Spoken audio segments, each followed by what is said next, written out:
Welcome to the fastest daf in town. Today on Masechtas Yevamot daf Tes Vav. We are going to begin on Tes Vav Amud Aleph, about 10 lines from the top of the words Tosh Shema.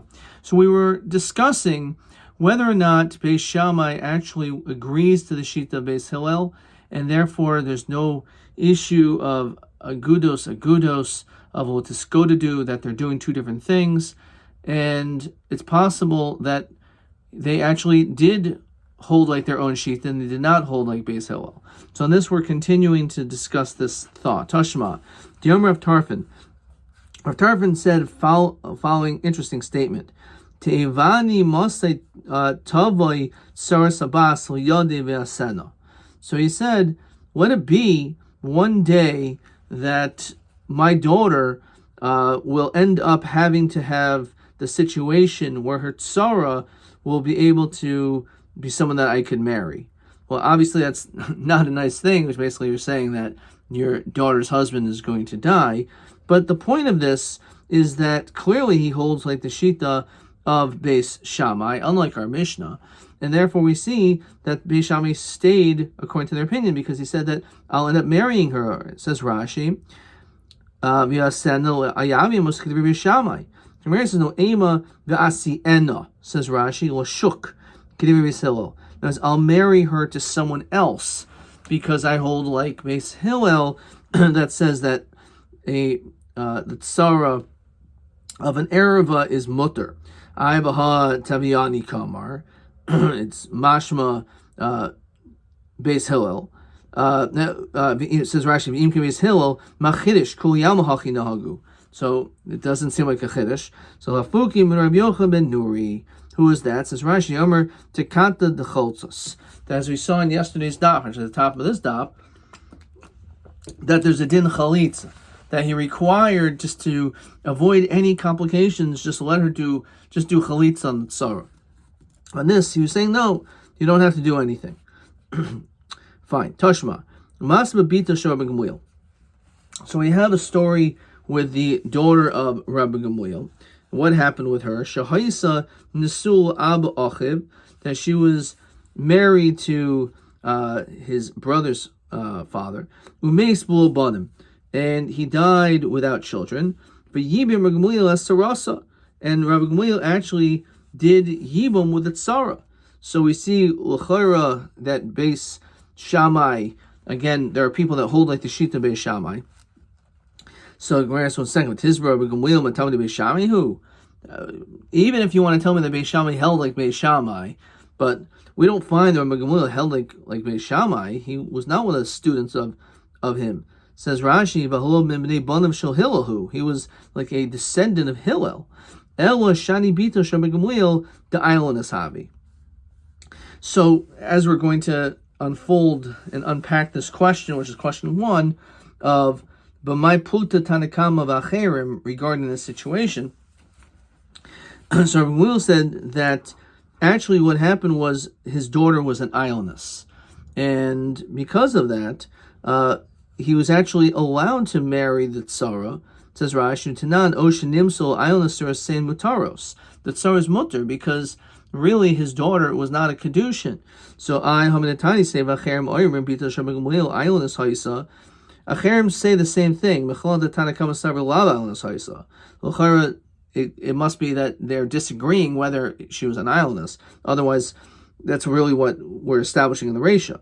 The answer is like this: Hikr bavu, hikr ba ikminayu. The nafkamina, really, she was an ayoness. But the question is, when she was married, was it something that was known, or was it something that was not known? It says Rashi, Latana kama davka to hikr ba. The only time you can marry the tzara is when you didn't know that she was an ayoness at the time you married her. Davi mekachtos. Let's say you knew that she was a ayoness, so then sarasa surah. So it's considered to be a kedushin enough that just like Beis Hillel, the tzara is going to be also you don't do chalitza. L'acherim afil hikr muteris tani hoisa v'okatani nimsis. It doesn't say it turned out that way, which is mashma. He holds that even in a situation where you knew about it at the time of the marriage, you still are allowed to marry the tzara. That's answer number 1. So what happened? Says Rashi, shigirish echav bito, since this brother divorced Rabbi Gamliel's daughter Kodim Misa before he died. Now Afapishkvar Kanas Hanachris, even though he was already married to another woman, Vahoyu Tsaros Zu al Zu, and these two women were co-wives, but the fact that he divorced the daughter, Muteris, the Tsara is Mutter, Hoyel Begirish as Ereva, because he divorced the Ereva, Umbasof, at the end. Lacherim Hoyel Bekanas as Anachris Kodim Gerishin, since he first married her, the Tsara, before he divorced the daughter, so therefore it's Asura. Elabita Shemagumil, Islandus Haisa. Okay. So again, this is the second shot of, if let's say you married the Bas, and then only afterwards you married the daughter and the Tsara, and then afterwards you divorced the Tsara, you divorced the daughter, but only after you already married. The question is that still a connection enough that the Tsara is going to be mutter to the shuk, which means you don't marry her. A third answer, the question is, at the time of the bia, when it comes to an idleness, is there an element of a condition? It says Rashi, Kainis Ishal Tanai, Shein Aleha Mumin, on the Darim, she has not blemishes, the Nimsa Sheshaleha, so Tanakama Mahani Tanai, that's a Tanai, Havi Mekatos. And therefore, if you found out that she was an idleness, again, that's considered to be a Mekatos.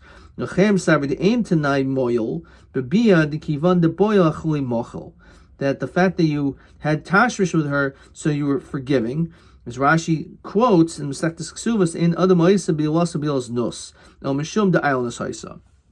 He's not going to make his Bia into a Bi'as Nus, and therefore he's going to say that he wants to, in fact, remain married to her. So those are three ways to explain the machlokas between Rabbi Gamliel's actions in the sheet of the Tanakh and the sheet of the Acherim. So Mesav Rabbi Misharsha, Master Rabbi Kiva Shlicha de Esrog be'Echad b'Shvat. So it was the first day of Shvat that he took an Esrog v'Nohig boy Bezi Surin. Echad K'divi Beisham v'Echad K'divi Beis Hillel. Shemamina Asu. So we know the famous Mishnah in Masechtas Rosh Hashanah that when it comes to the fruits, so we know Tu B'Shvat, it's the 15th of Shvat, that's only Beis Hillel sheet. The Beis Shammai holds was the first of Shvat. So the fact that he even sided a little bit like Beis Shammai shows that it must be that Beis Shammai they themselves certainly did according to their own opinion. The rest says no. It's not that Rabbi Kiva actually held possibly like Beis Shammai, and therefore Beis Shammai themselves did not go like Beis Hillel. The truth is, what happened here was Rabbi Kiva Gomri istapikle. He was unsure of the psak of who held what. He didn't know what Beis Shammai held, didn't know what Beis Hillel held. Lo yada I Beis Hillel be'echad b'shvat amar, I b'tu b'shvat amar. Since he didn't know, therefore he wanted to hold like Beis Hillel, but he didn't know what Beis Hillel held, so he ended up being strict on both sides. So in other words, if it was the second year, then you would give Meiser Sheni, but if it was the third year, then you'd be giving Meiser Ani instead of Meiser Sheni. Weiter. Meisiv Rav Mar Zutra, Masa, there's a star of Yelda Kawaso Shosham Hazakan who Piches Esamazeva. When it comes to sitting in a sukkah, according to the sheet of Beis Shammai, says Rashi, even if you are dependent on your mom, you still need to sit in the sukkah. So therefore, he even opened up the skylight or the roof in order that this baby should be able to sit in the sukkah. Obviously, they held like their own shitas. This is not going to in any way give the indication of what to go to do. No one's going to think that you're dafka holding like Beis Shammai, even though it was Beis Shammai, that Beis Shammai doesn't acquiesce to Beis Hillel, because maybe they're just doing it so that the child will have good air, so they opened it up. So it's not clear that they're going against that shita. Fine. Meisiv Mar Zutra, Masa B'Shaikes Yehu Shahis Yerushalayim. So it was this trough that was in Yerushalayim, says Rashi, and Evan Chalula Shetachas Tzinor, Hamakalech Mayim Minahar. They would have water going from this trough from the mountain. V'haisa nekuva lemikvah. There was a hole, and it drained into a mikvah. V'chol tahar shahai b'Yerushalayim nasan al gaba.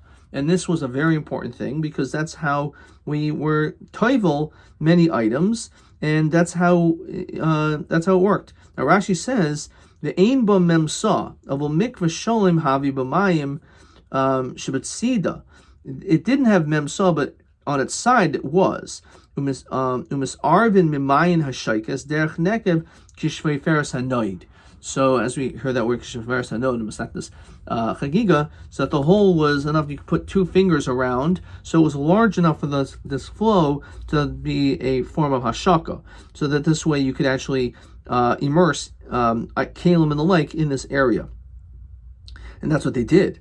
The Shalcha Beis Shammai, so Beis Shammai went, V'herchivuha, and he expanded it, which means that he made it larger. So, obviously, because that's the sheet of Beis Shammai. Beis Shammai Omrim Ad Tipaches Baruba. It has to be that's opened up to most of the well. Utanan, Erev Mikvois, Kishvei Feres Hanoid. So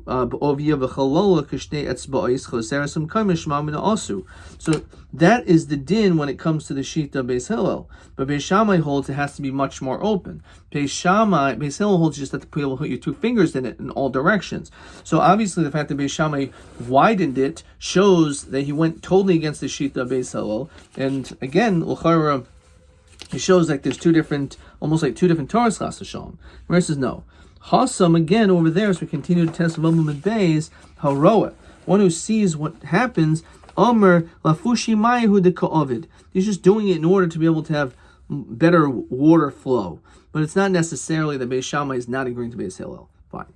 Tashma, the Omer Rav Elazar Bar Tzadok, Kishaisi, Loi Mitar Eitzel Rav Yochanan, Ha-Chorani, when I was learning Torah by Rav Yochanan, I saw that he was eating this bread, but melech was salt, b'shnei b'tzayros, in the time of famine.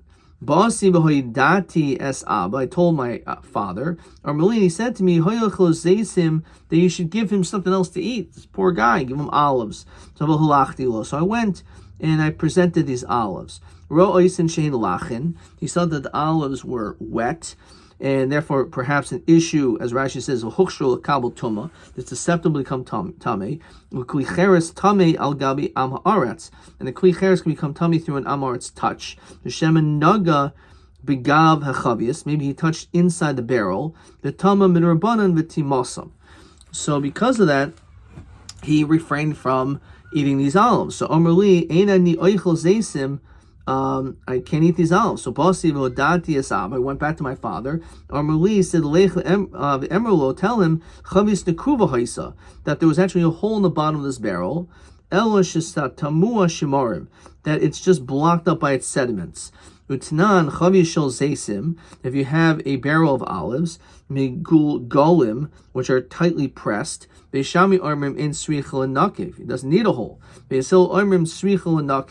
It does need a hole. So look in Rashi. What is this referring to? First of all, that the fact that there was a hole in it shows that they did not care about this liquid. It's the lonichale, and therefore the liquid is lonichale, so that it's not huksher. So he says in srichel the nekev, says Rashi, me peros hein ve'ein machshirin. When the din of me peros, it cannot be machshir. However, according to the other opinion, Srichel Nakev, he says it's keshema, it's like oil. You have to make a hole so the liquid come out. Outside. You actually have to make this hole in order to demonstrate that this is a liquid that you do not want. So you have this machlokas whether you need to make a hole. Let's say you did make a hole. This satmuha. Shimarim shehi tahara, and it's plugged up by the sediments that's tahar. So therefore, l'chara, they should be able to eat these olives. The afal pi should tell me the shamei hoya, even though Rabbi Yochanan HaChoyrani was among the students of Beis Shammai, kol masav also el k'divrei Beis Hillel. He only did like Beis Hillel. Now, iyamar bishlam asu hainu rabuse. So that's coming to tell us this chiddush, that he held like Beis Hillel. El iyamret lo asu, that they did not do like themselves. Beis Shammai never held like themselves. He always held like Beis Hillel. So my Ravuse, what's he adding on? Everyone from Beis Shammai held like Beis Hillel. So it must be that people did go like Beis Shammai. So again, l'chor, that's a raya. Tashma. Sholosh Rabbi Yeshua, but Saras Habas, mahu. Again, the question of the tzara, of the daughter, what is the din? So Mohen, what do you mean? Machlokas Beis Shammai Beis Hillel. That's the machlokas we've been talking about. So the halacha could be me, so he'll hold like. So Mohen, the mneimad machnisim roishi ben shnei harim. Gedolim ben shnei machlokas gedoles. Ben Beis Shammai Beis uben Beis Hillel. I don't want to get involved in this machlokas. This is two Torah greats. Misiyariani, I'm concerned. Shema yoroitzu gilgalalti. Maybe the little they'll crush my skull. In other words, I don't have the brain power to be able to compete in intellectually with this machlokas. I don't want to involve myself in it. Avani made lechem al shtei mishpachas gedolos shay b'Yerushalayim. I can testify about two families. Mishpachas beis Sivoyim miben achmoi umishpachas beis kofoi miben mikoishish. So when it comes to these two families, shehem b'nei tsaros, they are children of a relationship of such a situation of the tsara. Mehem kohanim gedolim v'shimshu al gabi hamizbeach. Now, even though someone married the tsara, which sounds again like Beis Shammai, so according to Beis Hillel, he wouldn't allow it, but we still see that they served as Kohanim Gedolim, and they were serving on the Mizbeach. Now, here Rabbi Shlomo asu that Beis Shammai stuck to their own opinions. That's why he's concerned, because obviously there's what to stand on. What are you afraid of? What's the difference? Beis Shammai himself agrees to Beis Hillel, so why are you concerned? Even if it's true, granted, that Beis Shammai ended up doing like Beis Hillel, my misiyarani, what does it mean that I'm afraid? Yeshua in mamzer el machavi. So fine. So let's say, granted, that Beis Shammai did hold like Beis Hillel. So my misiyarani, what is this concern? Yeshua in mamzer el machavi misas beistin. So there's no issue. It's not going to be. There's no potential over here of misas beistin. We're talking about marrying this Ereva. Ereva is the servant Ereva. Right? So it's true. Maybe he won't be a mamzer, but he can still be a pogum. Ma'almana, widow. It's not something which is noig by all kohanim. It's only the Kohen Gadol is not allowed to marry almana. However, a regular Kohen is allowed to marry a widow. Nonetheless, pogum, the almana, the product will be pogum. Her children will become chalolim. So zu, she is surah shava b'koyel chulu. So when it comes to this person, where the isser is something which applies to all individuals, says Rashi, b'Yisraelim ki b'kohanim eno din shebina pogum. Then certainly the children are going to be a pogum. So this is the issue, that the children be pogum. So kiboy minei tsaros v'kaposhel b'nei tsaros. Understand? You asked me a question about marrying the tsara, and then you brought this whole situation of the children of the tsara, who ends up there chalolim. How about the tsara itself? So tarti kaboy minei. It's asking two questions. Tsaras mai. What's the din about marrying the tsara? Imtim solem tsaras kabeis hillel. That the din is that you're not. There's no din marrying her. There's no chalitza yibum. So b'nei tsaras to beis hillel beis shammai mahu l'may nafkamina. So what's the difference if the halacha is like beis hillel? L'mishet vlad machzer grushasai l'beis hillel. Would we answer that the vlad, your daughter, in the situation of machzer grushasai, according to the sheet of beis hillel? Mi kamrin and kavachaymer malman kohen gadol sheni sur shava b'koyel. Nonetheless, but not pogum. This child will be a pogum suzu. She has sur shava b'koyel in adin shava not pogum, which is the kavachom we said before. Oldemi equal mifrach malmana shehil atzma mischalelas. When it comes to the almana, she herself becomes a chalal. Says Rashi, she mace kohen gadol. If a kohen gadol dies, psula zu hedjit. She's no longer able to marry a hedjit. Fine. And he said that I'm concerned about the issue of tsaros as we continue to test Zayin and Aleph. B'nei tsaros ani meilochem. So it means the children of tsaros, I am testifying about them that there are no chalolim. Okay, we'll stop there. Let's look at question 2. That will be on tomorrow's daf.